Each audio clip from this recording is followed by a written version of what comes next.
আসাদুদ্দিন ওয়াসি পার্লামেন্টে বিল ছিঁড়ে দিল, আপনার মতামত কি? তিনি প্রতিবাদ করেছেন। প্রতিবাদ, এখানে একটা কথা বলে দিই, এই বিলের পক্ষে 282টা ভোট পড়েছে, আর এর বিপক্ষে ভোট পড়েছে 232টা। কটা বললাম? 232টা। প্রত্যেকটা মুসলিম শুনবেন। আমি কেন প্রথমে বললাম ইস ঘর কো আগ লাগি ঘর কি চিরাগ সে, যদিও বক্তা চলে এসছে আমার কাছের মানুষ, আমি এই কথাটা বলি ছেড়ে দেব যে 232 জনের মধ্যে যে আপনার পক্ষে ভোট দিয়েছে, বিলের বিপক্ষে ভোট দিয়েছে আপনার হয়ে, তার মধ্যে 29টা এমপি হচ্ছে মুসলিম। কটা বললাম? 29টা, 29। এবং 203টে এমপি হচ্ছে আমাদের দেশের বিভিন্ন ধর্মের, হিন্দু আছে, শিখ আছে, ইসাই আছে, বিভিন্ন ধর্মের আছে। তাহলে আপনাকে ভাবতে হবে আপনি কাকে গালি দিচ্ছেন। হিন্দু ভাই আপনার পক্ষে আছে না? না আছে। 203টে ভোট তারাই দিয়েছে, আর 229টা এমপি শুধু মুসলিমদের। এরপর আমি প্রথমেই বললাম, মোবাইলে আমার কাছে রেকর্ডিং আছে, দুটো বেরেলিদের মৌলবি, দুটো কাশ্মী বলবি, গলায় গেরুয়া কাপড় লাগিয়েছে, তারা ডাইরেক্ট বলছে ये अच्छा हुआ, ये बिल पास हुआ, बहुत अच्छा हुआ। এরা কিন্তু দুজন দেওবানি মৌলবি আর দুটো বেরেলি মৌলবি। আর একটা নাম করলাম, নাম করেই দিলাম যেহেতু তারটা প্রুফ আছে আমার কাছে, তার নাম হচ্ছে আব্দুল্লাহ সালিম চতুর্বেদী। কবে বায়ান করেছে আমি জানি না, কিন্তু বায়ানটা আমি দেখলাম আজকে রিপাবলিক চালিয়েছে, আজকে চালিয়েছে 8 ঘন্টা আগে। আমি যখন গাড়িতে আসছি তার থেকে 8 ঘন্টা আগে রিপাবলিক টিভি সকালের দিকে চালিয়েছে। ये मौलवी क्या कह रहे हैं आप लोग अच्छा से सुनिए। তো উনি সেখানে বলছেন 70 একর জমি মহারাষ্ট্রে বিক্রি হয়েছে, किसने बेच दिया और पैसा किसने खा लिया? ये मुसलमानों ने ही खा लिया, ওয়াকফ वालों ने ही खा लिया। এটা আমি বলিনি, এটা আব্দুল্লাহ সালিম চতুর্বেদীর বয়ান। আমি তো দেখা হলেই তাকে ধরবো, आपने ये तकरीर किया, ये आप सुन लीजिए, आप ही का तकरीर है। तो इस घर को आग लगी घर की चिराग से। আল্লাহ তাআলা মুসলমানের জানের মালের হিফাজত করুক, বলুন আমিন। আল্লাহর কসম, কোরআনে এমন দুজন নেতার কথা আল্লাহ বলেছে, রাষ্ট্রনেতা যারা দেশ চালিয়েছে, জালিম, তাদের কাছে দুটো শক্তি ছিল, শারীরিক শক্তি, সামরিক শক্তি। তারপরেও তারা আল্লাহকে চ্যালেঞ্জ করেও টিকে থাকতে পারে। এরা তো দুনিয়ার মানুষকে চ্যালেঞ্জ করছে, আমার কাছে পয়সা আছে, শক্তি আছে, দেশের রাষ্ট্রনেতা। ফিরাউনের থেকে শক্তিশালী নেতা কেউ আসেনি। ফিরাউনের কাছে দুটো শক্তি ছিল, এক হচ্ছে শারীরিক আর দ্বিতীয় হচ্ছে সামরিক। ফিরাউন মিশরের মাটিতে দাঁড়িয়ে বলেছিল আলা রাব্বুকুমুল আলা, আমি তোমাদের রব আর আমি পৃথিবীর সব, আমার থেকে বড় কেউ নেই। আচ্ছা বলুন তো, ফিরাউন এখন আছে না তার নিস্তে নাবুদ হয়ে গেছে, শেষ? ফিরাউনের কি আছে? তার দেশ দাঁড়িয়ে আছে মিশর, এবং তার লাশটা মমি করে রাখা আছে মিশরের জাদুঘরে। তাছাড়া তার নাম নিশানা নাই, আল্লাহ সব মিটিয়ে দিয়েছে, তার রাজত্ব শেষ। কেন? তার চ্যালেঞ্জ ছিল আল্লাহর পাঠানো পয়গম্বর এবং তার পুরো গোত্রকে, তার গোটা বংশকে শেষ করে দেব। আল্লাহ তাকেই দরিয়াতে ডুবিয়ে শেষ করে দিলেন। এই পৃথিবীর মানুষের কাছে এর থেকে বড় নজির আর কি হতে পারে? আর একজন রাষ্ট্রনেতা, সে হচ্ছে নমরুদ। নমরুদের মতো বাদশাহ, যে ইব্রাহিম আলাইহিস সালাতু ওয়াস সালামকে আগুনে নিক্ষেপ করেছিল, তার কাছেও দুটো শক্তি ছিল, শারীরিক, সামরিক।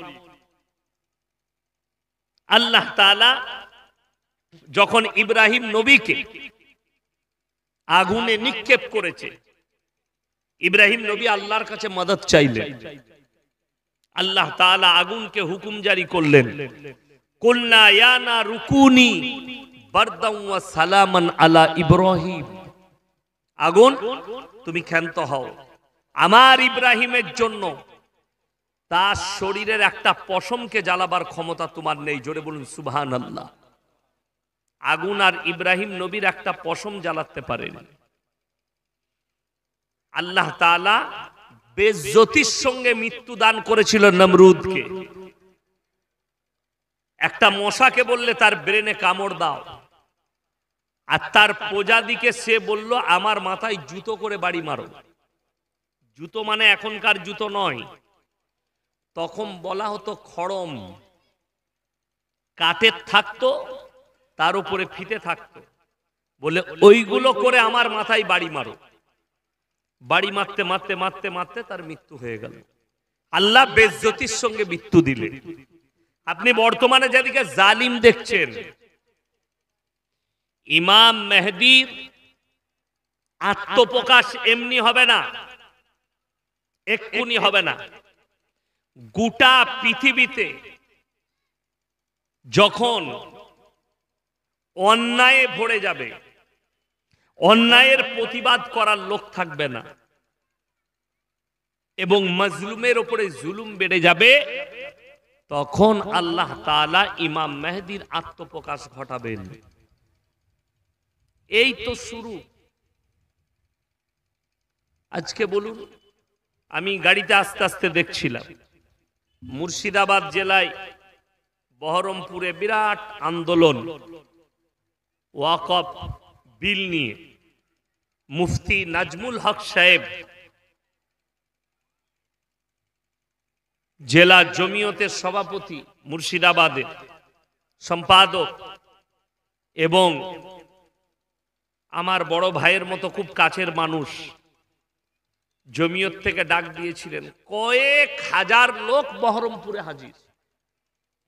গতকাল জঙ্গিপুরে কিছু মুসলিম যুবক ভাঙচুর করেছে, পুলিশের গাড়ি জ্বলেছে, খণ্ডযুদ্ধ পুলিশের সাথে। আজকেও দেখলাম সুতি থানা, ওই জঙ্গিপুর পেরিয়ে যাওয়ার পরেই শামসেরগঞ্জ থানা, সুতি থানা, ওখানেও দেখলাম গন্ডগোল হয়েছে। আজ ইন্টারনেট পরিষেবা বন্ধ। এখন পৃথিবীতে 57টা মুসলিম রাষ্ট্র আছে। কটা বললাম? 57। তাদের কাছে সামরিক শক্তি আছে, কোনো প্রতিবাদ নাই। কেন? অন্যায় হচ্ছে কিন্তু প্রতিবাদ নেই। এই যখন মুসলমানদের হাল হবে এবং পৃথিবীর মানুষের হাল হবে, আল্লাহ ইমাম মেহেদীর আত্মপ্রকাশ ঘটাবেন। গত ফুটবল বিশ্বকাপ কাতারে হয়েছিল।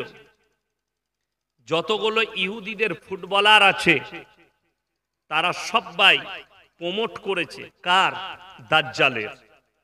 লিওনেল মেসি বলে একটা প্লেয়ার আছে, নাম শুনেছেন না শুনেনি? খুব ভালো খেলে। তার শরীরে যে টাট্টুটা ছিল, ছবিটা, সেটা দাজ্জালের ছবি। নেইমার বলে ব্রাজিলের একটা প্লেয়ার, তার শরীরে যে টাট্টুটা ছিল, দাজ্জালের টাট্টু। এরকম কয়েকটা প্লেয়ার প্রমোট করেছে কার? দাজ্জালের। লটারির টিকিট হারাম না হালাল? হারাম। আপনি আমার সঙ্গে নন্দীগ্রাম বাজারে চলুন, আমি দেখিয়ে দেবো মুসলমান লটারি বেচছে, লটারি কাটছে। ঠিক বললাম না ভুল বললাম? যদি মুসলমানদের কাউন্টার না দেখাতে পারি আমি নন্দীগ্রাম থানায় বাজারে, আমি আর জীবনে নন্দীগ্রামে পা রাখবো না। আমি দেখিয়ে দেবো এগুলো মুসলমানদের। আপনারা দেখিয়ে দিবেন আমাকে এটা মুসলমান লটারি বিক্রি করছে কাউন্টার লাগিয়ে। তাইলে লটারি যদি হারাম হয়, আর সেই লটারির ব্যবসা যদি কোনো মুসলমান করে, তার ইনকামটা হালাল হবে না হারাম? কথা বলে না? হারাম। তাইলে বলুন, এর পরে কোন বাপের বেটা মসজিদের মতোয়াল্লি, মসজিদের সেক্রেটারি কোনদিন মেম্বারে দাঁড়িয়ে বলতে পারবে যে সুদ খাচ্ছ গ্রামে, যে মদের কারবার করো, যে হারাম কারবার করো, যে লটারির কারবার করো, তারা ইমামকে ভাত দিবে না? বলেছে কোনোদিন? বলেনি। কিন্তু ইমাম সাহেব সে বেচারা যদি জুম্মার দিনে লটারির বায়ান করে, হারাম হালালের বায়ান করে, সুদের বায়ান করে, গ্রামের সুদখোররা আর ওই লটারিওয়ালারা পেঁচু লেগে তাড়িয়ে দিবে ইমাম। এই ঠিক বলছি না ভুল বলছি? এক গায়ে লাগা কথা, কিন্তু এটা ঘরে গিয়ে মাপবেন আমি কি বলে যাচ্ছি। সুর দিয়ে বক্তব্য দিয়ে সমাজ পরিবর্তন হয় না। সুর আমিও দিতে জানি, 3 ঘন্টা সুর দিয়ে বক্তব্য দিতে পারবো, কিন্তু ওটা বড় কথা না। সমাজ আজকে সুরেতে শেষ হয়ে গেছে। আজকে আমাকে এটার প্রমাণ দেন, কোন বাপের বেটা মতওয়াল্লি দাঁড়িয়ে বলতে পেরেছে মেম্বারে, অথচ ইমামকে বললে ইমামকে বাধা দেয় গ্রামের মানুষ। এই বায়ান করবে না, এই কথা বলবেন না। আমি একবার আমার এলাকায় একটা মসজিদে লটারি বায়ান করেছি, তো মোটামুটি 1 সপ্তাহ ধরে খালি বাজারে আমাকে গালি দিয়েছিল, মা বোন তুলে। কারা? লটারিওয়ালারা। আমি চ্যালেঞ্জ ছুড়ে বললাম, আলেমরা এই কথা বলার পরে যে গালি দিবে সে কখনো মুসলমান হতে পারে না, মুশরিক হয়ে যাবে, মুশরিক। যেহেতু সে পরিপূর্ণভাবে জেনে শুনে একটা হারাম জিনিসকে সাপোর্ট করছে, হারাম জিনিসকে অ্যাকসেপ্ট করছে। এরপর বলুন তো, আল্লাহ নবী সাল্লাল্লাহু আলাইহি সাল্লাম সাহাবীদেরকে বললেন, হে আমার সাহাবীরা শোনো, তোমরা যে আল্লাহর কাছে দোয়া চাইবে, আল্লাহর কাছে কাঁদবে, তোমরা কি জানো এটা কবুল হওয়ার জন্য প্রথম শর্ত আমার আল্লাহ কি দিয়েছেন? কি বললে? হালাল খাবার, হালাল রিজক। আপনি বলুন তো, যে লোক লটারি কাটছে সেটা হারাম, তো সেই হারামের টাকায় সে খাবার খেলে তার দোয়া কবুল হবে? কথা বলে না। তার জন্য যদি কোনো মৌলবি দোয়া করে, দোয়া কবুল হবে? হবে না। আপনি বলছেন হুজুর আপনি এত দোয়া করছেন, দোয়া কেন কবুল হচ্ছে না? কি করে কবুল হবে? দোয়ার কাজটা করেছো। নাম্বার 1, হালাল খাবার খেতে হবে, হালাল রিজক। সেটা ডাল আলু হোক, ডাল আলু সানা হোক, শাক ভাত হোক, খাবারটা যেন হালাল হয়। আপনি কাকে গালি দিচ্ছেন? কার ধর্মকে গালি দিচ্ছেন? আপনি তো ইসলামটাই নিজেরা বুঝতে পারেননি, লোককে গালি দিয়ে কি লাভ করবেন? বলুন, লোককে গালি দিয়ে কি লাভ? আপনি ইসলাম কি বুঝেছেন? বুঝেননি। আপনারা এখানে আলেমরা বসে আছে, আপনারা বলুন ইমানদারির সঙ্গে, প্রত্যেকটা মুসলমান নরনারীর জন্য দ্বীনি শিক্ষা অর্জন করা কি বাবা ফরজ? আমি বলে যাচ্ছি, পুরো নন্দীগ্রামে 95% মুসলমানের কাছে দ্বীনি শিক্ষা নাই। ঠিক বললাম না ভুল বললাম? বলুন, আমি এক্ষুনি প্রমাণ দেব। খালি মসজিদে গিয়ে মাথা ঠুকলে দ্বীনি শিক্ষা আসে না, তসবিহ করে দিলে দ্বীনি শিক্ষা চলে আসবে না। দ্বীনি শিক্ষা অর্জন করতে হবে। কতটা? মৌলবি হতে হবে, হাফেজ হতে হবে, কারি মুফতি হতে হবে না। অতটা দ্বীনি শিক্ষা অর্জন করুন যতটা করলে হারাম হালাল চিনতে পারেন, দিন বদ্দিন চিনতে পারেন, শিরক বেদাত চিনতে পারেন, কুফরিটা চিনতে পারেন। বেঈমান কাফেররা যে জালটা আপনার উপরে ছুড়ছে, ওই জালটা যেন আপনি চোখের দ্বারা দেখতে পান। আজকে মুসলমান দিন কি বুঝেছে একটু বুঝিয়ে দিই, হারাম হালাল কি বুঝেছে একটু বুঝিয়ে দিই। মুসলিমদের ছেলে লরি চালায়, হাই রোডে দাঁড়িয়ে হোটেলে ঢুকেই বলছে ভাই 2 বোতল মদ দে। মদ খাওয়া হয়ে গেল, এরপর বলছে যে ভাই রুটি আর মুরগির মাংস নিয়ে আয়। সে বেচারা রুটি আর মুরগির মাংস আনতে গেছে, যখন নিয়ে এসছে তখন জিজ্ঞেস করছে দাদা মুরগিটা জবাই না কাটা? আমি বললাম হারাম করকে জুতা করে মা। যে লোক মদ খেলো তার আর কাটা গোটা দেখে লাভ আছে বলছেন? লাভ না। কাটাটাও হারাম, মদটাও হারাম। তা মুসলমান দ্বীনি শিক্ষা না থাকার কারণে এ মনে করেছে আমার মদটা খাওয়া যাবে, কিন্তু মুরগি খেতে গেলে আমাকে জবাইটা দেখে খেতে হবে।